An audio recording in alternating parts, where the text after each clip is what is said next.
हाय, good evening. तो पिछले 2 दिनों में हमने बात की दो डिफरेंट लीडरशिप स्टाइल्स की। पहली लीडरशिप स्टाइल थी डेमोक्रेटिक लीडरशिप स्टाइल, जिसमें डिसीजन मेकिंग में टीम के सारे लोगों की भागीदारी होती है, सारे लोग मिल करके डिसीजन को इम्पैक्ट करते हैं। दूसरी स्टाइल थी ऑटोक्रेटिक लीडरशिप स्टाइल, जिसमें डिसीजन एक सेंट्रलाइज्ड बंदे के हाथ में होता है और वही डिसीजन लेता है। आज हम लीडरशिप के एक नए स्टाइल की चर्चा करेंगे।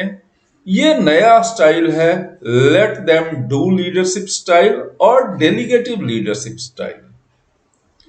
इस प्रकार की लीडरशिप स्टाइल में जो लीडर्स होते हैं वो अपनी टीम पे ट्रस्ट दिखाते हैं, टीम मेंबर्स पे ट्रस्ट दिखाते हैं और उनको डिसीजंस लेने की ऑथोरिटी देते हैं।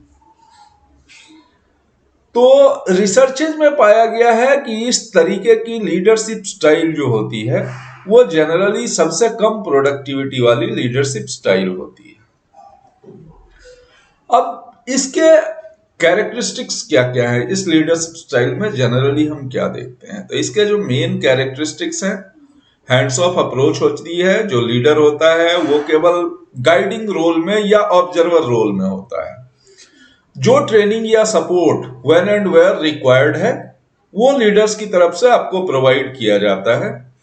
और डिसीजंस जो एम्प्लॉयज होते हैं उनके ऊपर छोड़ दिया जाता है कि आप अपने डिसीजंस लो।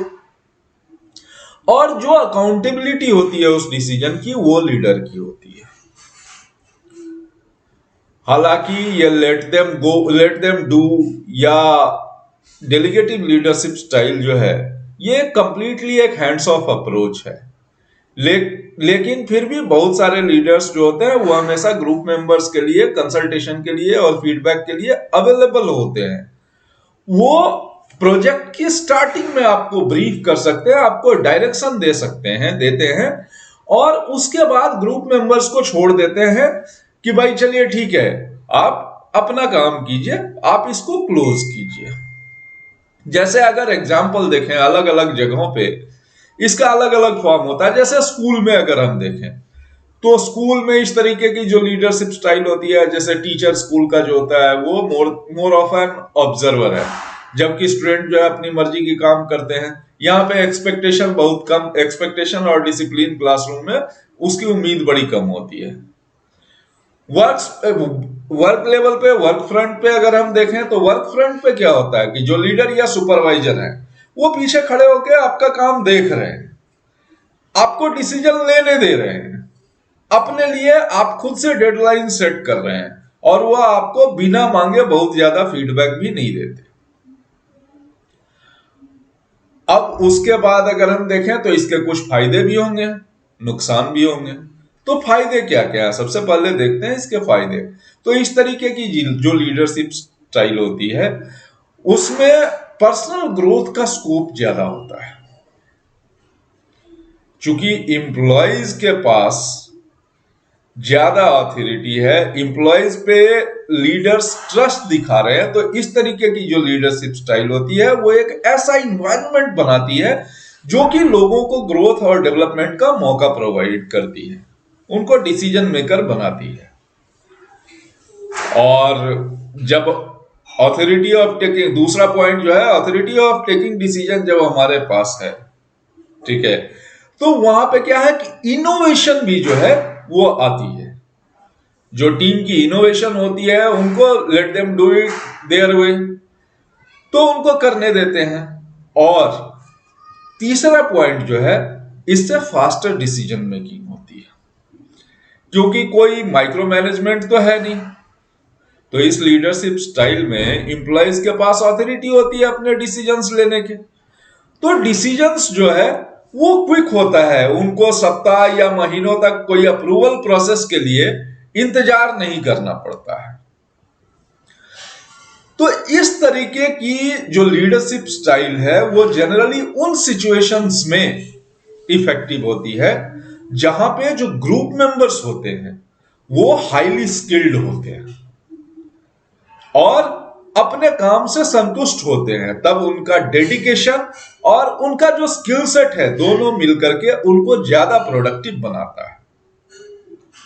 जहां पे लोगों में बहुत ज्यादा पैशन है आपके काम के प्रति, बहुत ज्यादा मोटिवेशन है, तो उन कंडीशंस में ये लीडरशिप स्टाइल बड़ी ही इफेक्टिव होती है। जहां पे लोग हाईली स्किल्ड हो, हाईली मतलब फुल ऑफ पैशन हो, उनके पास मोटिवेशन, सेल्फ मोटिवेशन बहुत ज्यादा हो, तो ऐसे कंडीशन में ये लीडरशिप स्टाइल सबसे ज्यादा इफेक्टिव होती है। अब इसके कुछ डिसएडवांटेजेस भी होते हैं।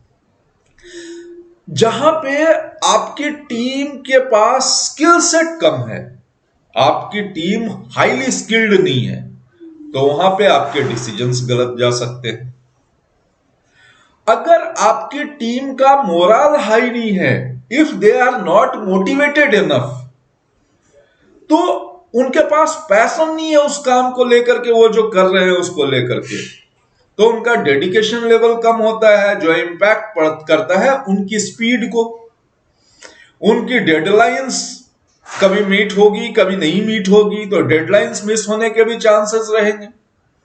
अब चूंकि जो ग्रुप लीडर है उसका इन्वॉल्वमेंट ग्रुप में बहुत ज्यादा नहीं होगा, तो लोग भी बहुत ज्यादा कंसर्न नहीं होंगे, जो टीममेट्स हैं वो भी बहुत ज्यादा कंसर्न नहीं है। अकाउंटेबिलिटी बड़ी कम होती है लोगों की। और एक पॉइंट है पैसिविटी। सबसे खराब पोजीशन में क्या हो सकता है,